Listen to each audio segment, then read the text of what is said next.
Hello friends, आज आपण बनवणार आहोत एकदम स्पंजी आणि टेस्टी एगलेस टूटी फ्रुटी केक। हा केक आपण ओव्हनचा वापर न करता बनवणार आहोत आणि परफेक्ट टी टाइम स्नॅक्स साठी किंवा कोणत्याही स्पेशल दिवसासाठी तुम्ही बनवू शकता। एकदा तुम्ही ट्राय केला ना तर तुम्हाला सारखे बनवून खाण्याची इच्छा होईल। हा केक सगळ्यांनाच आवडेल असा आहे। व्हिडिओ मधल्या स्टेप सांगितल्याप्रमाणे जर तुम्ही फॉलो केलं तर तुमचा केक एकदम परफेक्ट होणारच, यात शंकाच नाही। जे फ्रेंड्स चॅनलवर नवीन आहेत त्यांनी चॅनलला सबस्क्राईब करून घ्यायचे पहिल्यांदा।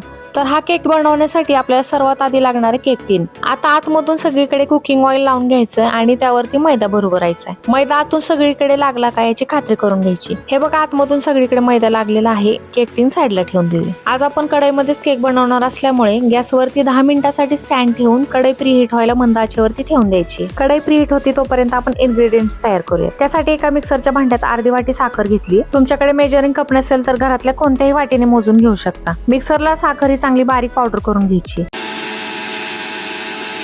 आता साखरेची बारीक पावडर करून तयार झालेली आहे। यामध्ये पाऊण वाटी कुकिंग तेल घेतलंय, त्याचबरोबर अर्धी वाटी दही घालतोय। एक दिवस जुनं आहे असं दही घालायचं, जास्त आंबट घालायचं नाहीये। तर चला हे सर्व 1.5 मिनिटासाठी मिक्सर मधून बारीक एकजीव मिश्रण तयार करून घेऊयात। हाताने जर मिक्स करत बसलो असतो ना तर याला 3 ते 4 मिनिटं लागले असते आणि हवी तशी स्मूथ पेस्ट तयार झाली नसते। मिक्सरने कमी वेळ लागतो आणि एकदम स्मूथ पेस्ट बनून तयार होती। आता एका बोल मध्ये हे मिश्रण ओतायचंय। मी तुमच्यासाठी एकदम सोपा उपाय सांगितलेला आहे, तो म्हणजे मिक्सरचा वापर करून तुम्ही क्विकली केक बनवू शकता। आता एका चाळणीत 1 वाटी मैदा, अर्धा चमचा बेकिंग पावडर आणि 1/4 चमचा बेकिंग सोडा, सविस्तर इन्ग्रेडियंट्स आणि त्याची मापे डिस्क्रिप्शन मध्ये मी दिलेली आहेत, तुम्ही चेक करू शकता। हे सर्व ड्राय इन्ग्रेडियंट्स चाळणीच्या मदतीने चांगले चाळून घेऊयात। जेव्हा आपण मैदा, बेकिंग पावडर आणि बेकिंग सोडा एकत्र चाळतो तेव्हा एकमेकात व्यवस्थित मिक्स होऊन केक सगळ्या बाजूने व्यवस्थित एकसारखा फुगला जातो। जर बेकिंग पावडर एकाच ठिकाणी राहिली तर केक काही ठिकाणी जास्त फुगेल तर काही ठिकाणी बसलेला राहील। आपण जे मिश्रण तयार केलेलं आहे त्यामध्ये ड्राय इन्ग्रेडियंट्स ऍड करून एकाच डायरेक्शन मध्ये चांगले एकजीव फेटून घ्यायचे। बॅटर फेटताना नेहमी एकाच दिशेने फेटणे खूप महत्त्वाचे आहे। दिशा सारखी बदलल्यास पिठात तयार होणारी हवा ही निघून जाते आणि केक कडक होतो किंवा नीट फुगत नाही।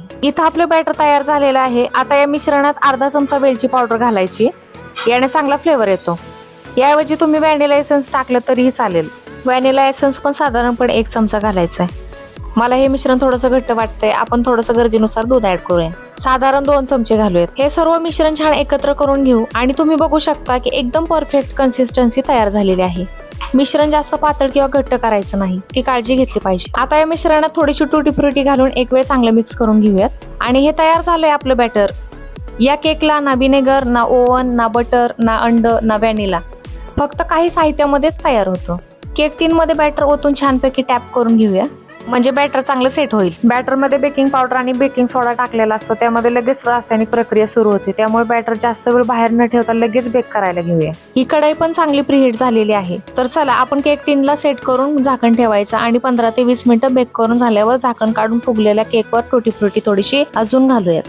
तुम्ही यावरती ड्रायफ्रुट्स पण घालू शकता। ह्या स्टेजवर आपण टूटी फ्रुटी किंवा ड्रायफ्रुट्स घातले तर ते खाली न जाता केकवरच राहणार। आता झाकण ठेवून 20 ते 30 मिनिटांपर्यंत बेक करूयात। इथं 50 मिनिटांपर्यंत केक बेक करून घेतलेला आहे। आता टूथपिकने चेक करूया। जोपर्यंत कन्फर्म होत नाही तोपर्यंत गॅस लो फ्लेम वरतीच ठेवायचा आहे। पूर्णपणे टूथपिक क्लीन निघाली याचा अर्थ केक बेक झालेला आहे। आता गॅस बंद करूया। 5 ते 7 मिनिटं केक टीन मध्येच असू द्यायचा आहे। पटकन काढायची गडबड करायची नाही, कारण केक काढतानाच तुटू शकतो। चला 5 ते 7 मिनिटं झालेली आहेत, एकदम थंड पण झालेला आहे। आता सुरीच्या मदतीने हलकस साईडने मोकळा करून घ्यायचा आहे, म्हणजे एकदम सहज निघेल। ते बघा किती सहज निघलेला आहे।